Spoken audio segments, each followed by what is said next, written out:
Welcome to The Explainer. Today, we're breaking down a complex theological idea that's causing a lot of debate. This question, it's right at the heart of a philosophy that has fascinated people for centuries. It all kicked off when a poet's ideas sparked some confusion. Naturally, people wanted answers. That philosophy is Wahdat al-Wujud, the unity of being. So let's dive into what that actually means. Basically, it's the idea that only God has true existence. Everything else is just a manifestation of Him. To get there, adherents follow a spiritual path, aiming to dissolve their individual self into the divine. And this journey can lead to some really bold declarations, like a mystic claiming, "I am the truth." But here's the thing. The source we're looking at says this conflicts with the core principle of Tawhid. So you have two views of oneness. One separates creator and creation, the other unites them. A huge difference. The standard view is La ilaha illallah. There is no God but God. A clear distinction. But this view says La mawjuda illa Allah. There is no existent thing but God. It's called the Tawhid of the elite. Okay, so here's the logical challenge from the source. What about God's own testimony in the Quran? Because if you use that elite definition, it kind of makes God and the angels seem like common folk, a paradox. So the main critique is that it blurs that crucial line between the creator and the creation. And you get statements like this, "There is none in my cloak but God," seen as a form of self-deification. The source even draws a direct structural parallel between this idea and the Christian concept of the Trinity. With all this complexity and potential confusion, what's the proposed path to clarity? The answer, according to the source, is to go back to the Quran's clear, unambiguous verses. It argues the prophet's mission was simple, to free humanity from serving anything other than God. It all leaves us with a timeless question. How should ancient faith deal with mystical philosophy? All right, let's start with a really big idea. What if everything you see around you, I mean everything, you, me, the stars, the whole shebang, what if it was all just a reflection of one single ultimate reality? It's a pretty wild thought, right? Well, it's actually an ancient mystical idea called Wahdat al-Wujud, or the unity of being. And today we're going to dive into why this centuries-old concept is all of a sudden at the heart of a really intense modern debate. So you've got to be asking, why now? Why is this old philosophical idea suddenly causing such a stir? Well, the answer doesn't start in some dusty old book. It actually starts with a really popular poet. Yeah, so a very well-known and influential poet recently started talking about and really promoting ideas that are deeply rooted in this Wahdat al-Wujud philosophy. And, well, it's kicked off a huge controversy. You can imagine this has caused a lot of confusion for their followers. People are grappling with these teachings, trying to figure out how they fit with their traditional faith. It's gotten to the point where many are turning to theological experts and just asking, hey, what does all this actually mean? Okay, so let's get right to it. What exactly is this idea at the center of all this controversy? Let's break it down. So, at its absolute core, Wahdat al-Wujud, the unity of being, is the belief that there's really only one single existence, just one. And everything we see, the entire universe, all of humanity, nature, it's all just a manifestation, kind of like a reflection of that one single ultimate reality. Now, you can probably see how this idea can lead to some really profound and, highly controversial statements. I mean, if there's no real separation between the creator and the creation, what happens then? Well, in a moment of intense spiritual experience, a mystic like Hallaj Mansour might declare En el Haq, and that translates to I am the truth, or even more directly, I am God. You can imagine how that would land. And this is where someone like the famous poet Rumi comes in.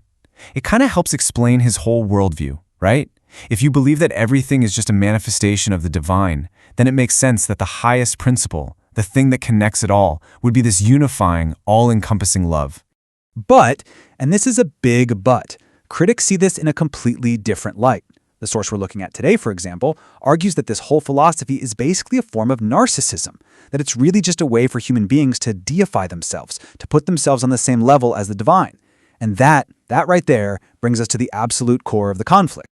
Okay, so to really get a grip on this debate, we have to put this mystical view up against the foundational principle of mainstream Islamic belief. And that principle is a concept called Tawhid. Now, Tawhid isn't just an idea in Islam. It is the absolute cornerstone. Its whole purpose is to emphasize a crystal clear, unambiguous, absolute line in the sand between God, the one singular creator, and everything else that exists, which is the creation. There's no blurriness here. And from this point of view, the entire mission of every single prophet was to establish this one principle. So the goal of Tawhid, it's not just about what you believe, it's about liberation. It's about freeing humanity from worshiping anything or anyone other than the one true God. All right, so let's put these two worldviews right next to each other, because this is where the fundamental clash becomes impossible to ignore. Okay, check this out. This really lays out the core differences. You've got Tawhid, which says, La ilaha illallah. There's no God but God. It's all about who is worthy of worship. But then Wahdat al-Wujud takes that and changes it to La mavjude illallah. There's no being but God. See the difference? It's not about worship anymore. It's a statement about existence itself. And that one little word change, it shifts the entire paradigm. Here's another big point of contention. Proponents of Wahdat al-Wujud will often say, look, our understanding is a deeper truth. It's for the initiated, for the elite. Traditional Tawhid, well, that's for the common folk. But the source text pushes back on this hard. It points to a verse in the Quran where God himself and the angels testify to La ilaha illallah. So the counter-argument is, wait a minute, does that mean God and the angels are part of the common folk? The source basically presents this line of reasoning as completely flawed, even absurd. And then the source we're looking at makes another comparison, and this one is pretty striking. It argues that there are some really interesting structural similarities between this mystical viewpoint and the Christian concept of the Trinity. Here's how that argument goes. He says that some followers of this view describe a process where the One manifests as three interconnected parts: the lover, which is ashik, the beloved, which is mashuk, and the concept of love itself that connects them, ashk.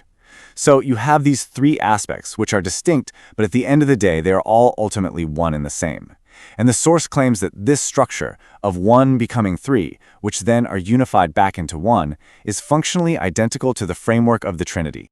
So, wow. Given these really deep, fundamental differences we've just talked about, you have to ask, is there any middle ground here? Can these two belief systems actually coexist? Are they just different interpretations of the same core faith? Well, according to the expert in our source material, the answer is a hard no. His conclusion is completely unequivocal. He says that trying to merge these two ideas isn't just a misunderstanding.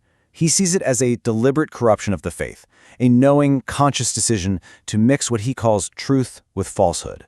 So, the main takeaway here, at least from the perspective of our source, is that this is not some minor academic disagreement over details. No way. It's being presented as a choice between two completely different paths, two separate competing religious systems that, in his view, simply cannot be reconciled. And all of this leaves us with a final, really challenging question to think about, one that goes way beyond this specific debate. In any belief system, spiritual or philosophical, where do you draw the line? Where does a personal interpretation of faith stop and an entirely different religion begin? It's a line that every single tradition has to draw somewhere, and figuring out exactly where that line is, well, that's the essential challenge, isn't it? Today, we are wrestling with a truly profound intellectual and existential conflict. We really are. It's one that's playing out globally, spanning centuries of philosophical history, but it has reached this critical, very personal flashpoint for one of our listeners. Right, specifically within the Uyghur intellectual community of Central Asia. Exactly. And this is so much more than just a regional political debate. Oh, absolutely. We are diving into a stack of sources that detail this timeless theological fight over the very nature of existence. The boundary between the creator and the created. Yes, and the fundamental meaning of divinity itself.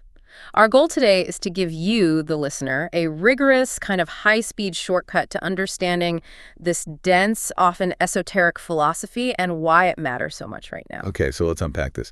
The central tension is between two foundational, mutually exclusive concepts. On one side, we have Tawhid, the unadulterated singular monotheism, the absolute oneness of God. And on the other side, you have Wahdat al-Wujud, which translates to the unity of existence. Correct. It's a concept championed primarily by, various schools of philosophical mysticism and Sufism, suggesting that all existence is one and that one is God. So the listener's mission and ours today is pretty formidable. It is. We need to trace how this intellectual battle is waged, how political forces, specifically communism, have strategically manipulated these religious concepts for decades. To what end? To dismantle social structures.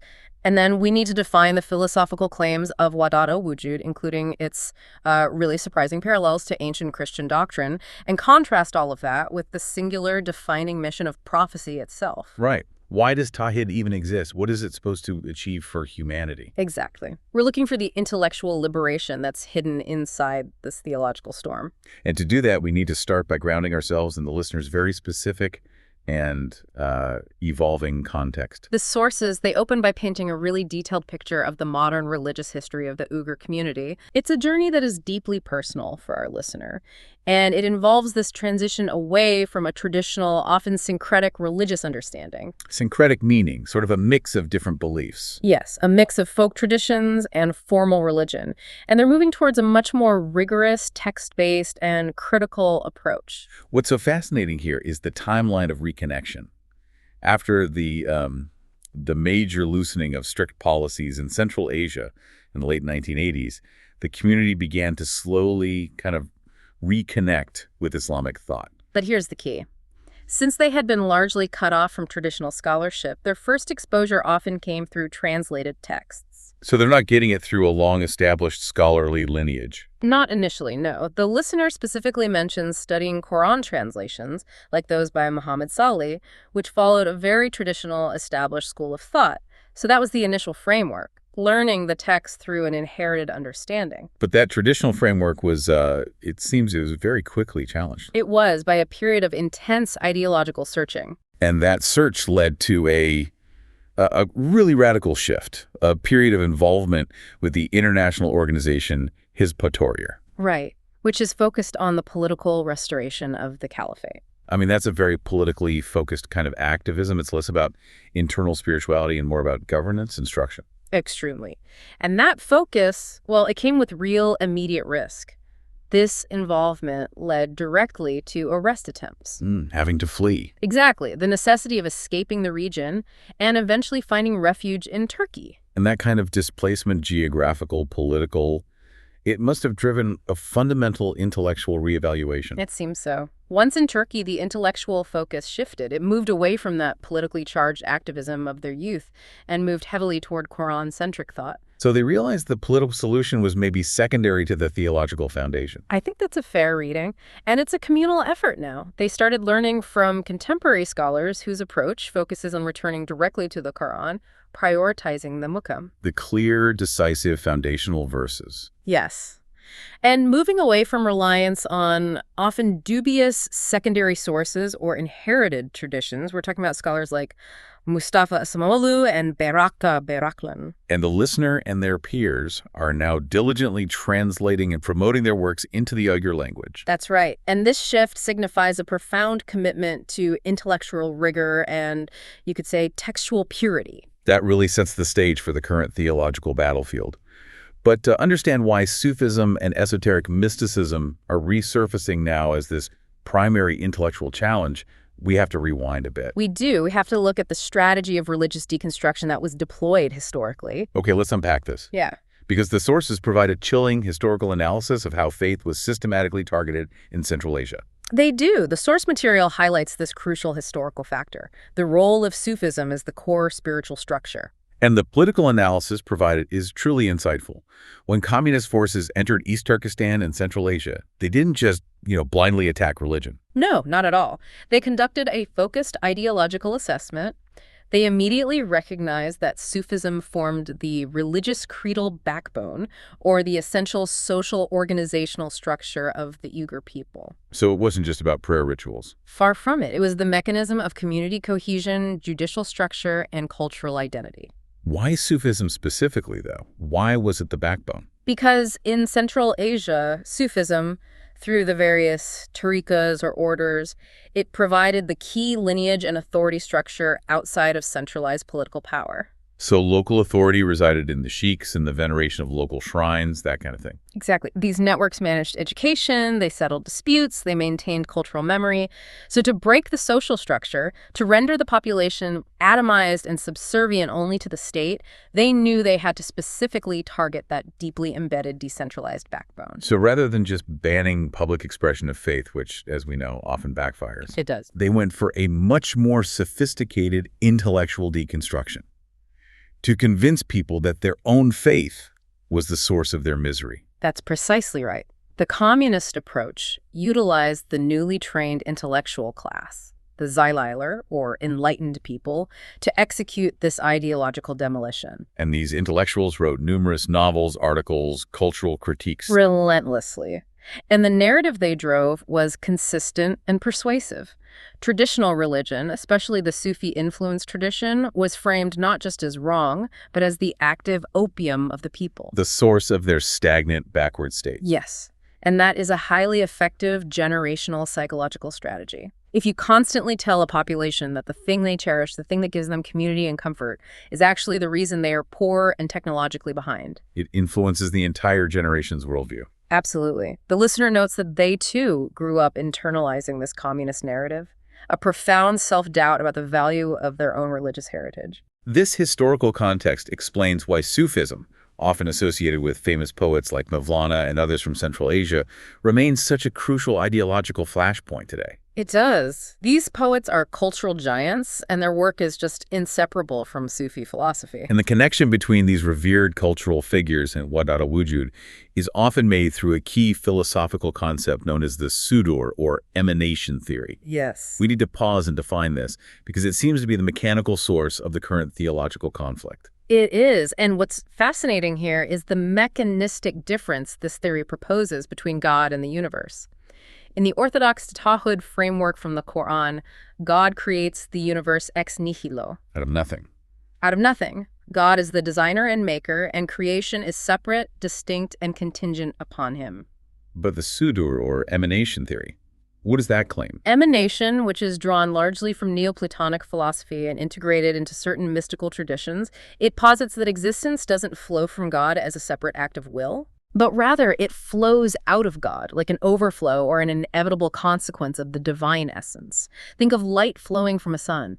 The light isn't the sun, but you can't separate it from the sun's being. It is an emanation of the sun itself. I see. So the universe in the emanation framework isn't a distinct created object, but rather a necessary manifestation of the divine. Exactly. If the universe emanates from God, then it must share the same substance as God. Precisely. And that is the intellectual root of Wahdat al-Wujud, the unity of existence.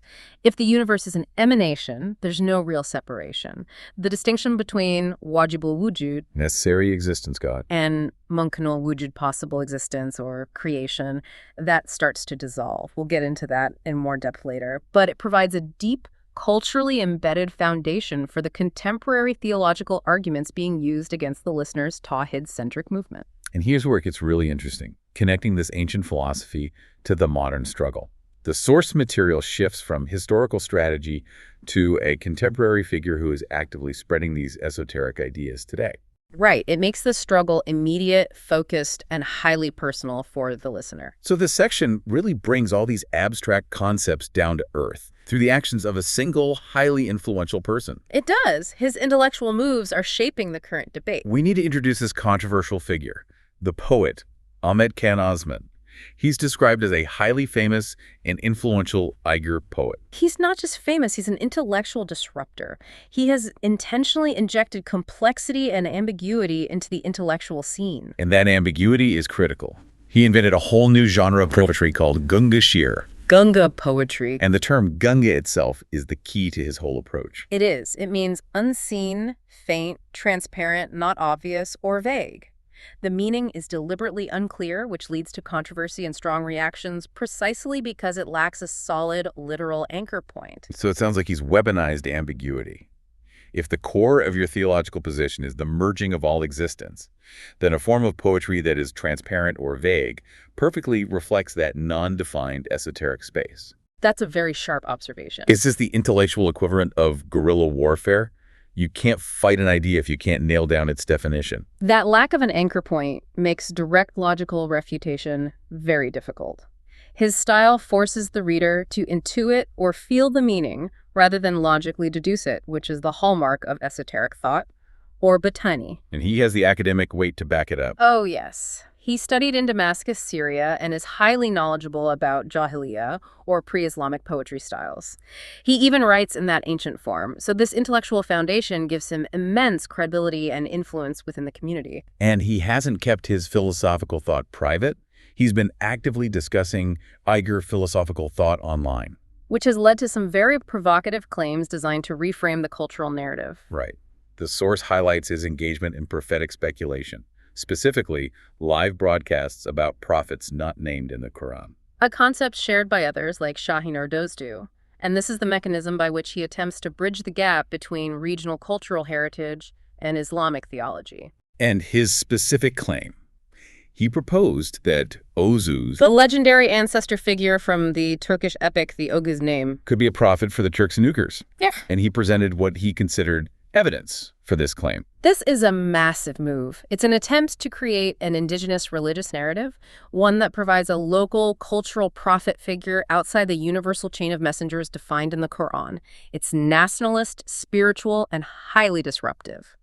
How successful was this narrative? Did this idea actually capture the imagination of the youth who are already moving toward textual rigor? It had huge cultural momentum. He didn't just float the idea, he turned it into a cultural phenomenon. A programmatic TV series, Elxi, focused on the Oguz Name, which ran for over 30 episodes. Wow. So this series embedded the idea of an indigenous prophetic figure directly into popular media, shaping a new identity narrative that resonated deeply with cultural pride and history.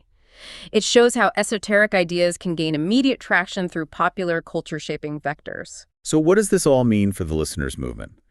The sources show the relationship was initially complex. The poet actually offered support to the Quran-centric movement. He did. He created space for them to speak on his social media platforms at a time when they were being cornered by other groups. So there was an initial tactical alliance rooted in intellectual freedom. Yes. But his underlying philosophical position is now revealed to be fundamentally opposed to their core Tawhid framework. The shock came when his esoteric stance became undeniable and overtly theological. So he's now openly championing Wahdat al-Wujud. And applying esoteric Batini interpretation to Quranic verses.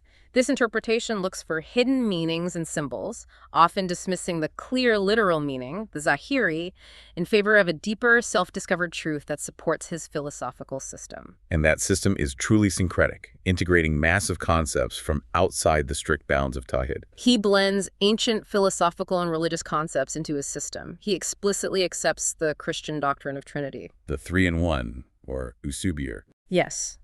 And he also incorporates elements of dualism, the belief in two independent, equally powerful opposing principles, like good and evil governing the universe. The acceptance of Trinity and dualism alone are fundamental theological contradictions to Tawhid. They are. And this feeds directly into the most controversial aspect, the claim of self-deification, the Anil Hawk view. This is where the collapse of existence becomes explicit. The poet is quoted as saying, "God is in me and outside me." And even more directly, echoing the classical Sufi slogan, I am God, Bende Huda, Bende Haq. He essentially posits a complete collapse of distinction between the creator and the created. When you hear I am God, there are two ways to interpret that. It could be radical arrogance or perhaps the ultimate dissolution of the ego. The self is so humbled that it recognizes it's merely a drop in the ocean of the divine. Which interpretation does the listener's source support? The source analysis firmly roots the statement in the philosophy of narcissism and theological danger. He clarifies his position further by stating, God governs everything, and there is nothing outside his domain. So if existence is entirely unified and governed solely by him, and you are him, the individual becomes the ultimate locus of divinity. Precisely. And the sources indicate the listener initially supported the poet's intellectual freedom, even defended him when the lynching efforts began. Why? The belief that everyone, regardless of their ideology, communist, Buddhist, Sufi, must be allowed to speak freely so that the community can clearly understand the strategy and beliefs of their opponents. But now, Now, the poet's clear adoption of Wahdat al-Wujud and the al-Haq doctrine has caused shock and solidified the need for a rigorous theological counterargument that addresses the root philosophical danger. okay, so now we move into the core theological analysis, defining exactly what is at stake in this intellectual conflict for this current generation of Uyghur thinkers who are seeking pure faith.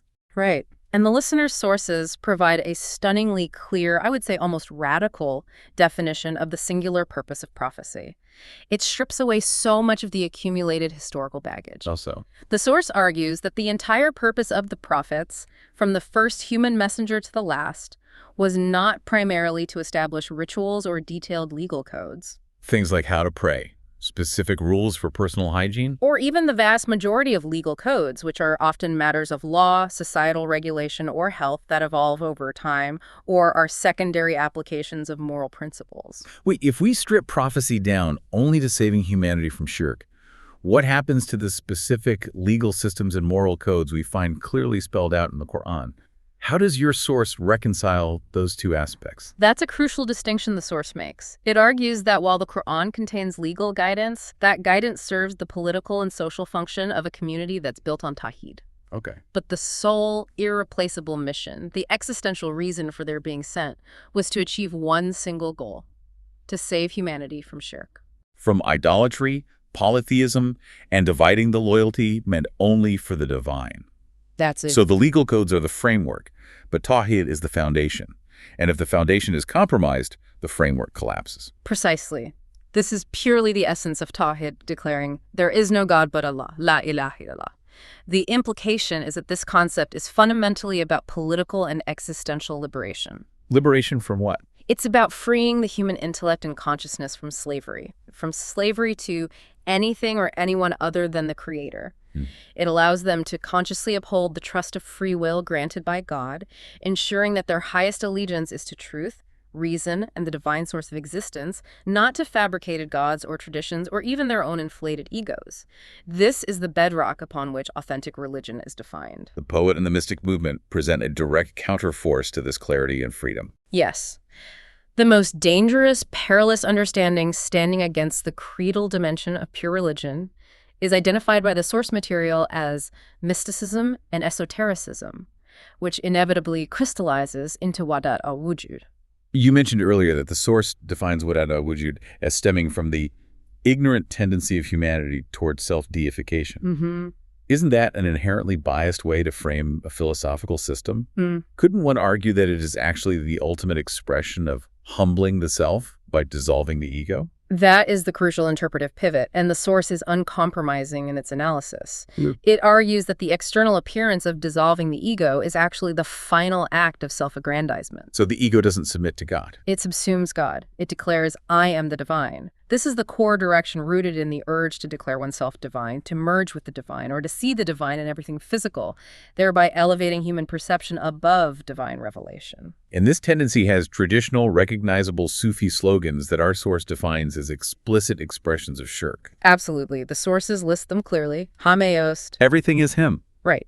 Meaning the entire universe is the divine. Then there's Enel-Haq, I am the truth God, as advocated by the poet, the ultimate merging. Then Bayezid Bistami's famous claim, there is no one inside my cloak but him. And often subtly, the claims associated with figures like Rumi and Yunus Emre. My religion is love, or I'm a prophet of love. Let's focus on that last point. What stands out to you about the religion of love concept? It sounds so appealing and universal on the surface. It does. Yet the source identifies it as a profound theological danger and an expression of shirk. Why? This raises an important question about semantic corruption. The concept of love, or ask, in this specific esoteric context, is not the benevolent, compassionate love, rahmat, muhabbat, described in the Quran. It's something else. It is drawn from the philosophy of narcissism. How does the concept of love become narcissism in this theological framework? Because the object of love shifts. If Wahdat al-Wujud is true, and I am ultimately a manifestation of the divine, then the ecstatic love the mystic feels for God is ultimately love for the divinity within himself. Oh. It's the tendency of a person to elevate the self, bypass external scripture, and declare their internal spiritual state to be divine revelation. It's the ego's final, triumphant victory over the consciousness that seeks to submit only to the separate, defined creator. So the ultimate compatibility is, well, it's non-existent. The source material is unequivocal. The two principles, Tawhid and Wahdat al-Wujud, are defined as completely incompatible. Two systems moving in opposite directions. To trade and mix them is described as knowingly mixing truth, haqq, with falsehood. Well, the Quran explicitly warns against this. It does, specifically referencing that the act of mixing the two is done knowingly, Ventamin, and you know it. This battle is not about different flavors of faith. It's about two opposite ontological systems. Okay, since Wahdat al-Wujud is presented as such a formidable opposing force, let's spend some time deconstructing its internal structure and its theological claims, as detailed in the source analysis. Good idea. The expert argues it's a complete system, a din unto itself. That's the central point. It's not a branch of monotheism. It is a complete dinna system, or religion unto itself, based entirely on superstition, haraif, and esoteric readings, rather than clear scripture. And it has its own creedal principles. And crucially, a practical application and a melee system for reaching its goals. A complete system would need a clear spiritual path or process for the adherent to follow. So what is the process for merging the self with the divine? The system often involves the cycle theories, Devir Nazar-Ileri, which outline the staged descent of the self toward the divine. This is the explicit process of merging, where the individual identity has to dissolve itself step by step. What are the steps? First, absorption the sheikh, Fenefesh sheikh. The disciple loses his identity in the persona and the will of his spiritual guide. So you submit to a person first. Yes. Then second, absorption in the prophet, Fenefil Rasul. The disciple loses his identity in the spiritual light of the prophet. And the final step? Absorption in God, Fenefila. The individual identity dissolves completely into the divine essence. That is a staggering commitment. What is the historical origin of these absorption stages? They don't seem to be rooted in the original prophetic message. No, they are intellectual transplants. While we have to stick to the provided source material, the analysis notes that this cyclical system presupposes that the individual needs to dissolve their identity to find the divine identity within. A concept often influenced by ancient Gnostic traditions. Yes, and in some Central Asian contexts, philosophical elements absorbed from non-Abrahamic mystical paths. The key takeaway for you, the listener, is that this detailed methodology of ascension is completely unauthorized by the core text of Tawhid. Let's circle back to the Trinity idea raised by the listener, which the poet accepts. The source material claims that Wahdat al-Wujud shares an identical concept to the Christian Trinity. That's a powerful accusation that demands some serious explanation. It's the ultimate intellectual critique. The analysis states that Wahdat al-Wujud advocates share an identical ontological structure to the Christian Trinity, the Trinitesi. How? They attempt to define the components of the divine through the language of love and relationship, creating a structure where the singular divine entity splits into three conceptual parts. And those components are defined as lover, ushk, beloved mashukin, and love ushk. Correct. They claim that God himself, the ashuk, the object of his contemplation, often his beauty or manifestation, the mashuk, and the necessary force between them, the ash. Were originally one. Yes, tekti. And then they split or manifested as three components. The source stresses that this manufactured divine ontology is no different from the fundamental structure of the Christian Trinity. Three co-eternal aspects, or persons defining a single divine entity. That's the parallel. And this structural parallel is why the listener's movement finds the poet's claim so dangerous. It's not a mild deviation. It's the acceptance of an organizational structure, imported wholesale from a foreign creed, that fundamentally contradicts the simplicity of La ilaha illallah. It turns the divine from a singular, unified entity into a complex internal relationship. And this complexity leads directly to their assertion that their Tawhid is superior to the Quranic version. Yes, the dangerous distinction between common and elite monotheism. Let's start with the Avam, or commoner's Tawhid. That is simply La ilaha illallah. There is no God but Allah. Yes. This is the Tawhid accepted by all people tied to the clear, simple, foundational teachings of the Quran. It's declarative, and it requires submission to an external, transcendent creator. But the Havas, the elite, or Sufi Tawhid, championed by the Wahdat al-Wujud adherents, is La Majuda illallah. Yes, and La Majuda illallah means there is no existent thing but Allah. Which implies that the existence of creation is merely illusory, a reflection, or an aspect of God himself. And they claim this is the true Tawhid, reserved only for the spiritually elite who have achieved Fenefila. Let's delve into the deep philosophical problem here. The source defines true Tawhid as maintaining the absolute fundamental distinction between Wajib al-Wujud Necessary existence, God, who must exist and is eternal. and Mumkin al-Wujud. Possible existence, or creation, which might or might not exist and is contingent. So why is collapsing this distinction into La Mawjuda illallah considered kuf, or disbelief? Because if there is no existent thing but God, then the universe, with all its imperfection, change, growth, decay, contingency, is God. And if God becomes contingent, mutable, finite in space, and subject to change, Then he ceases to possess the necessary attributes of the divine. Eternity, immutability, transcendence. By merging God with creation, you strip God of divinity. That is why the source defines it as polytheism, shirk, as it replaces the pure creator with a contingent cosmic entity. Furthermore, if the universe is God, what's the moral and practical implication for the individual? Does sin even exist in this framework? The practical implication is the dissolution of moral responsibility. If I am God, or a manifestation of God, then my actions are, by definition, divine actions. The concept of moral error, sin, or accountability to a transcendent lawgiver, it disappears. The ultimate moral authority becomes the individual's subjective spiritual state. Which is why the source analysis judges La Mawjuda illallah as the foundational creed of Kufr and Shirk. And the ultimate theological arrogance of this elite designation is made clear by the source's critique. Right. The Quran explicitly states that Allah and the angels testify that there is no God but Him. Shahidallahu wal malaikatu. Which means, if La ilaha illallah is the commoner's Tawhid, the Wahdat al-Wujud viewpoint inescapably implies that Allah and the angels are among the awam, The commoners. because they only declare the simple, clear truth of La ilaha illallah. And the human mystic who claims La Mawjuda illallah places his subjective spiritual experience above the Creator's own testimony. That is the final destination of the self-deification pathway. The listener's journey requires a strategy for combating these intellectual challenges.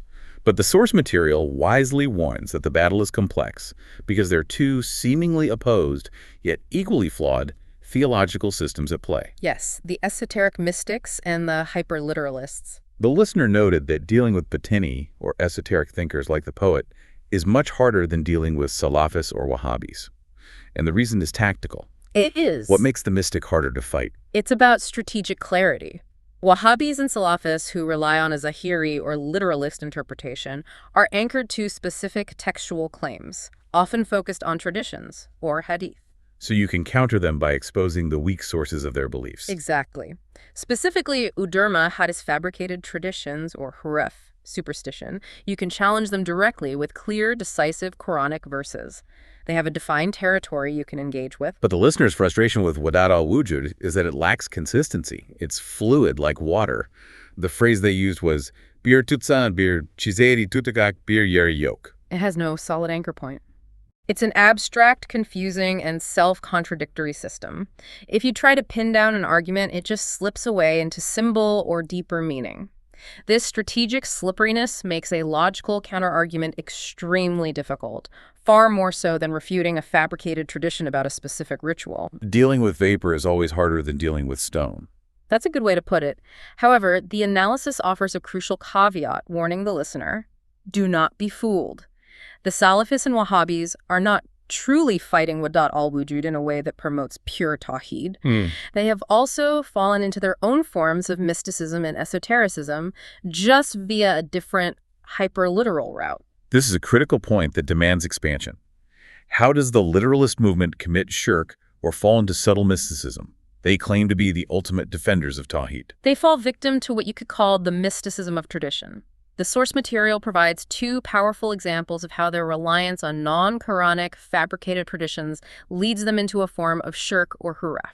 Okay, let's start with the traditions themselves. Yeah. Their focus is often restricted to minute, superficial, external practices. The famous arguments over specific beard lengths, head coverings, or highly ritualized hand positions during prayer. By elevating these secondary, often weakly sourced traditions to the level of divine law. They create a functional idol, the tradition itself. Allegiance to the specific interpretation of a fabricated human tradition becomes mandatory belief, essentially adding a co-equal source of legislation alongside the creator, which thereby compromises Tawhid.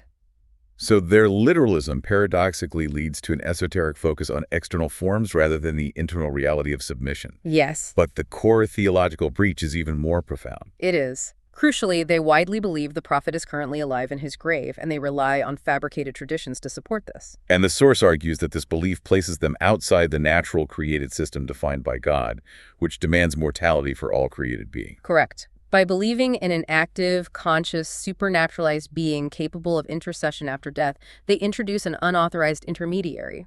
They elevate a created being to a status outside the natural created order, giving him powers or a role that belongs only to the necessary existence. Exactly. This is subtle shirk.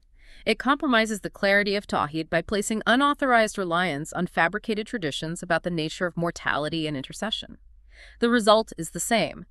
In both the Sufi and the Salafi case, the principle of Tawhid is compromised, One through the elevation of ego and experience. and the other through the elevation of fabricated tradition above the clear text and reason. So if both the Batani, the mystical approach, and the Zahiri, the literalist approach, are theological dead ends because they both introduce unauthorized authorities, be it the self or tradition, what is the path forward for the learner in the Uyghur community?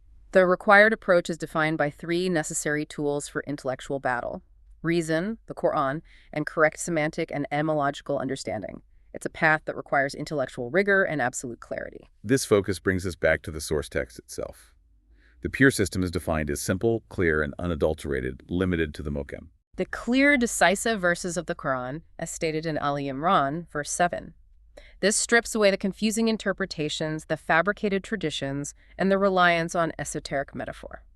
And this leads directly to the listener's strategic focus. Yes, they intend to propagate the meanings of the Asma'ul Husna, the beautiful names of God, based on the rigorous interpretations of scholars like Mustafa Islamolu. Why this focus specifically on the names of God?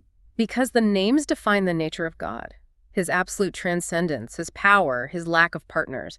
The hope is that this focus on God's true, defined nature will directly counter the polytheistic creeds, the Sharikat-e-Katlara, being spread by the mystics, who manufacture their own definition of God through subjective experience and complex, imported philosophies like Trinity and emanation. So defining God correctly is the antidote to deifying the self or deifying tradition. That's the idea, and it's a profound commitment to intellectual survival.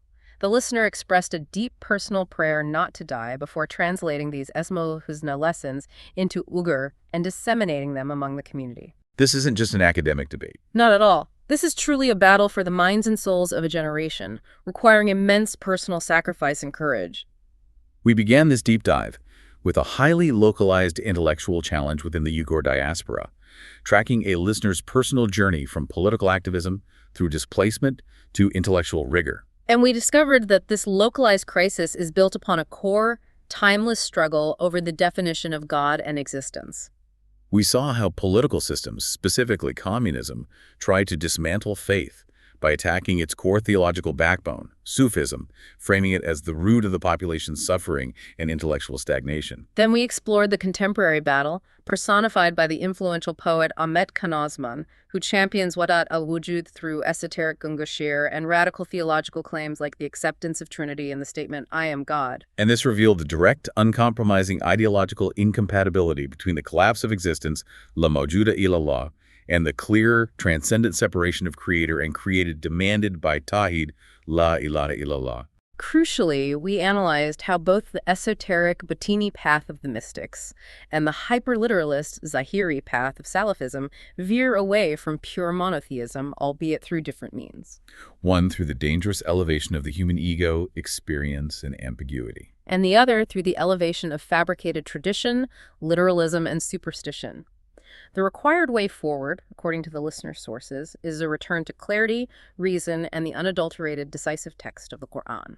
This deep dive really showed us the immense courage required to stand for intellectual freedom and clarity, even when that means facing down popular cultural figures and wrestling with these deeply complex, foundational, philosophical questions. So if the purpose of all prophecy is to establish the clear and simple truth that there is nothing worthy of worship but God, la ilaha illallah, a principle designed to liberate the human mind and spirit, then the ultimate question for the learner, and for you, the listener, is this. What is the greatest risk in any theological system?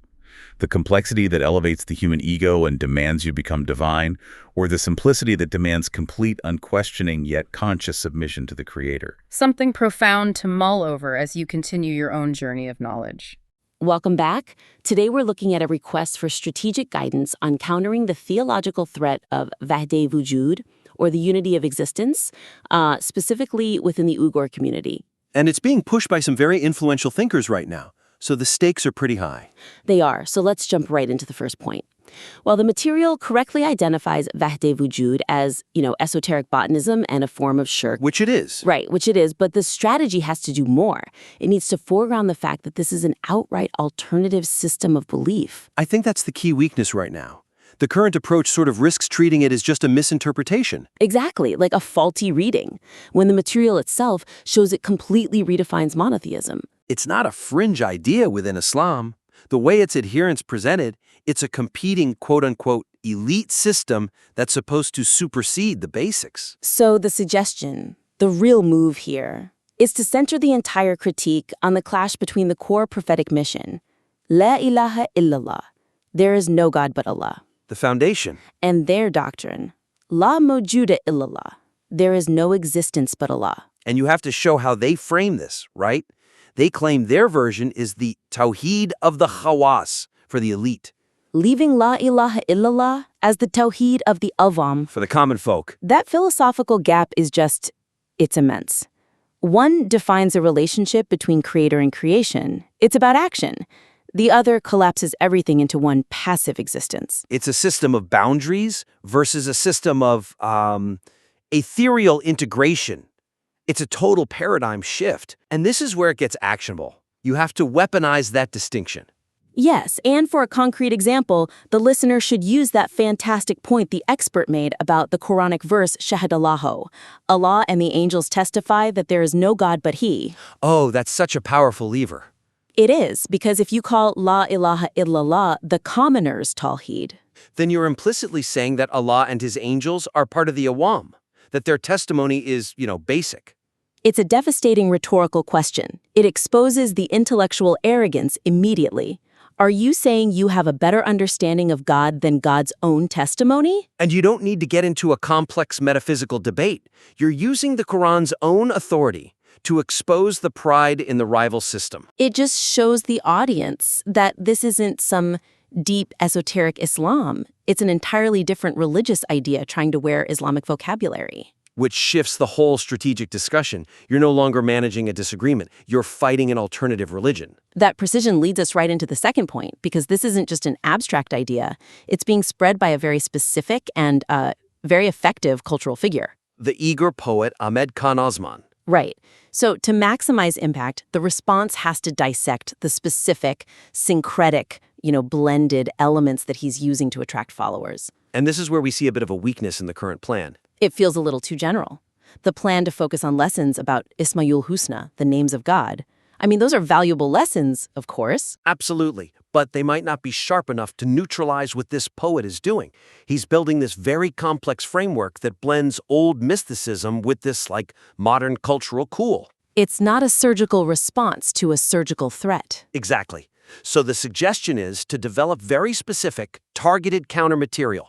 Go piece by piece and deconstruct the non-Islamic origins of his claims. You have to expose how these ideas are essentially khurafe, superstition, just dressed up as high-minded philosophy. And there are a couple of really potent examples in the material to do this with.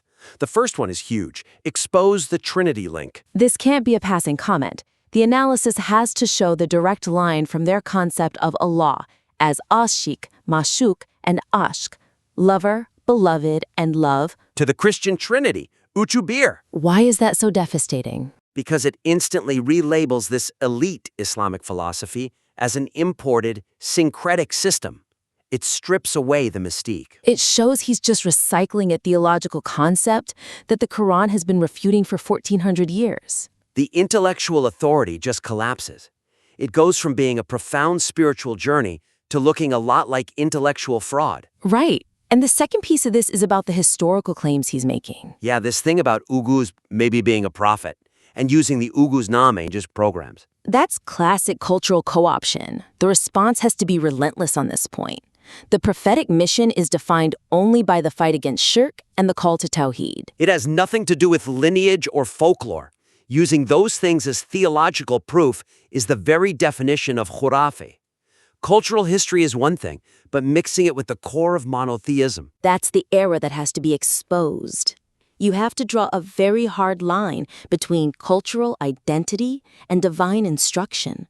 And this whole approach, this kind of forensic analysis of what the opponent is actually saying, Yes. that's what will work. You're giving the audience the tools to deconstruct the poetry themselves. It gives them agency, right? They're not just passive listeners anymore, they're active critics. And that leads perfectly into the third point, which is about defining the entire opposition. The listener made this really sharp observation.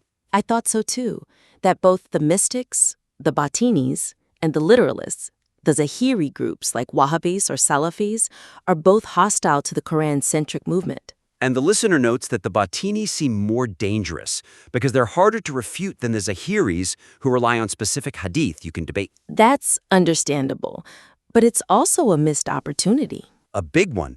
The listener's observation that both these groups are hostile provides a unique chance to define the real, pervasive enemy. Hurafeh, superstition, and mystical thought, wherever it shows up. Right now, the risk is treating them as two separate problems. But what if they're just two symptoms of the same disease? Exactly. So the suggestion here is to argue that even the Zahiri groups, the literalists, are tainted by their own form of mysticism. Things like believing the prophet is alive in his grave and answers prayers. That's a kind of hurafeh. Or elevating superficial things, like beard length or headwear, to the level of core doctrine. That's another kind. And that's the parallel. You argue that any group relying heavily on sources outside the Quran, whether it's mystical experience or unverified hadith, is promoting a form of shirk. The enemy isn't a sect. It's the reliance on any authority besides the primary source. This opens up so much rhetorical space. The movement can then position itself as the only path to freedom from kolelik, from slavery. And that concept of slavery is the revolutionary core of the message. Yes, it's freedom from two kinds of slavery, right? Slavery to the intellectual mystics who claim special knowledge, like Enoch. And slavery to the literalist Puritans who want to control every tiny aspect of your social life. That's the key. The prophetic goal was Tawhid and rejecting all non-divine authority. That's a principle. How you perform ablution or blow your nose, that's hygiene, not theology. When the debate gets stuck on those minutiae, you've already lost sight of the core mission of liberation. You can frame that obsession with rules as its own kind of intellectual kolelik. Which puts them in the same strategic bucket as the mystics. It's just a different kind of spiritual servitude. So by broadening the enemy to all non-divine authority that breathes superstition, the listener's movement gets this unique unifying angle. It separates them from everyone else on the field. It reinforces their focus on aql, on reason, and the Quran. It's an incredibly robust platform. This has been a really crucial critique. The amount of thought the listener has put into this is obvious. It's a huge undertaking, and we definitely commend them for taking on these challenges in their community. So to recap the main suggestions, first, explicitly frame Wahdat al-Wujud as a totally separate system. Really hammer that contrast between La ilaha illallah and La mawjuda illallah. Yeah, and use that devastating Avan versus Havas refutation about the testimony of God and the angels. Second, get specific. Go directly after the poet's syncretic claims, surgically expose the Trinity parallel, and challenge the whole Oghuz narrative as theology. And third, make that big strategic move. Define the common enemy for all opposition as hurafeh and mysticism, whether it's from the Batinis or the Zahiris. And position the Quran-centric movement as the one true path to freedom from that intellectual and spiritual slavery, that sholalik. This mission to promote aql and the Quran is so vital. You clearly have a deep understanding of the landscape, and these refinements should help you articulate it with maximum leverage. Please submit your refined strategy back to us when you're ready for a follow-up. Welcome to The Debate. Today we are diving into a truly monumental theological and philosophical fault line within the Islamic tradition. We're looking at Wahdat al-Wujud, the concept of the unity of being, and its relationship to the absolute bedrock principle of Tawhid, or monotheism. The core question, which comes directly from the material we've examined, is really one of systemic compatibility. Is Wahdat al-Wujud a valid, sophisticated, mystical extension of Tawhid? Or is it, as critics have long argued, an inherent form of shirk, of polytheism? I'll be arguing for the historical and cultural significance of Wahdat al-Wujud as a profound current of Islamic intellectual thought. And I'll be taking the opposing stance. I'm going to argue that Wahdat al-Wujud is fundamentally corrosive, that it represents the single greatest philosophical threat to the pure system of Tawhid as laid out in the Quran. So while my colleague here sees a spiritual journey, I see a dangerous merging that ultimately dismantles the necessary clarity of monotheism. The whole debate really comes down to where that line is between the creator and the created, and whether Wujud, deliberately erases it. Right. And I want to frame Wahdat al-Wujud, or Viv, as we'll call it, not as some fringe belief, but as a central pillar of the traditional intellectual and literary heritage of vast regions. I'm thinking particularly of the Turkish and Central Asian philosophical landscape. To just label it heresy is to ignore centuries of established spiritual life. Think of figures like Mevlana Rumi or Yunus Emre. Their entire literary output it's deeply infused with Viv. They called it the religion of love, ashq. And this perspective, it requires a batinic or esoteric approach to sacred texts. The goal isn't to deny the literal, the zahir, but to pierce through it to access a higher, more complete truth. And this isn't some dead system. The material shows it's still evolving today, with cultural figures inventing new poetic forms like Ganga, a term they use to describe something, transparent or boundaryless, just to articulate these ideas. Viv is an active tradition. I understand the appeal of that tradition, I really do, and the beauty of the poetry. But I have to come at it from a different direction. That conceptual blending you admire is precisely why I see Wahdat al-Wujud as fundamentally incompatible with the essential structure of the faith, the Din al-Qayyim. I'd argue it's the most potent form of mysticism, gizemcilik, precisely because it uses beautiful language, the language of ashq, to hide what is, at its core, polytheism. My critique really hinges on the mission of the prophets. Their singular purpose was the eradication of shirk and the establishment of a crystal-clear Tawhid. The materials make a key distinction here. Prophets weren't sent mainly to legislate social rules like prayer. Those are matters of law, of social order. No, the one existential mandate was defining the Creator and his absolute separation from creation. Vav, on the other hand, it seems to cater to an ancient, archaic or primitive human tendency for self-deification. It's the impulse behind phrases like, An al-Haq, I am the truth, or there is no one but him in my cloak. The moment your system allows the created to claim identity with the Creator, you have, in my view, already stepped outside the pure religion of Allah. Your point about the boundary is the crucial one, and it leads us directly to the definitional conflict. If Vav is blurring boundaries, how exactly does it redefine the monotheistic creed? It redefines it by rejecting the very statement testified to by God himself. This isn't a small thing. It's a kind of intellectual coup against the most basic principle. The standard declaration of Tawhid, which is affirmed everywhere in the Quran by Allah and the angels, is La ilaha illallah. There is no God but God. Simple, clear. But proponents of Vav, they dismiss this. They actually label it the Tawhid of the common people, the Avam. How can you claim to extend a faith when you reject its most basic verbal commitment?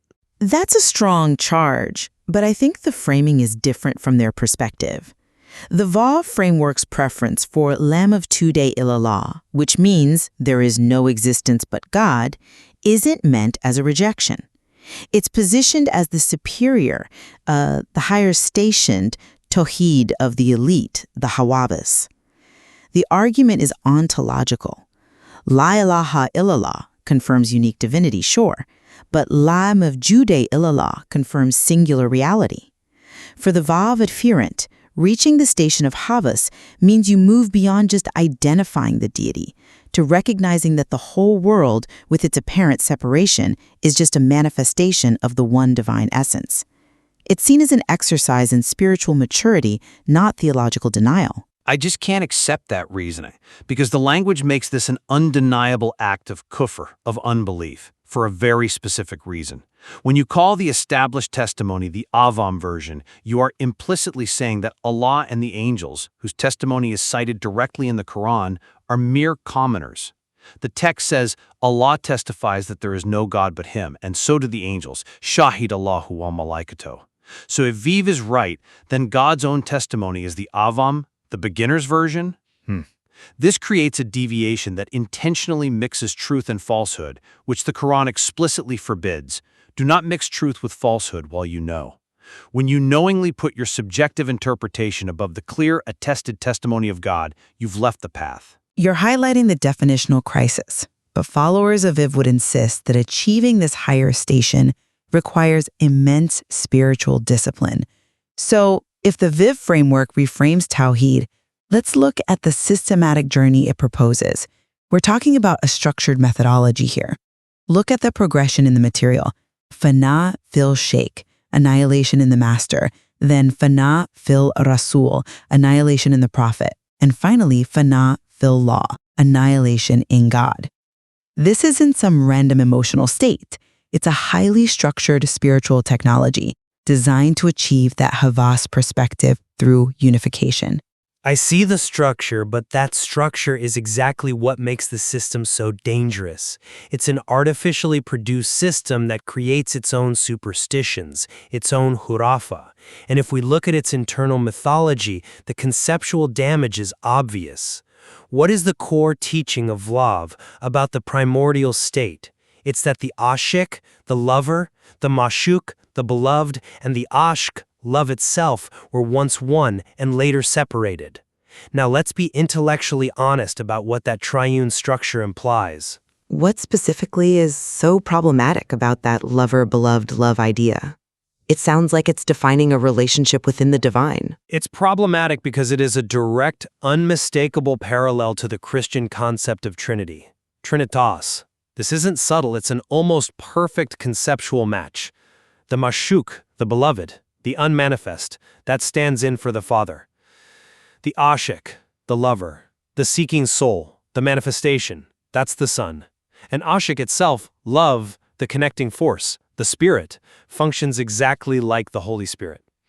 The material even shows that Viv proponents often accept this parallel, to the point of saying there's no real difference between deep mysticism and Christianity. This fact alone, that its internal structure mirrors the primary opponent of Tawhid, shows that it can't be an extension of pure monotheism.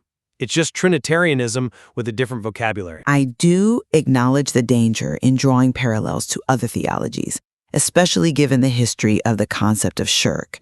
But let's shift focus slightly to the practical threat this poses today, which the material touches on. You argued earlier that both Vivas-Botanism and literalist extremes like Wahhabism, the Zaharism, they ultimately converge in their deviation. They do, absolutely. Yet for those engaged in the intellectual struggle, the two present very different challenges. The immediate difficulty noted is how to actually combat the Vivas current.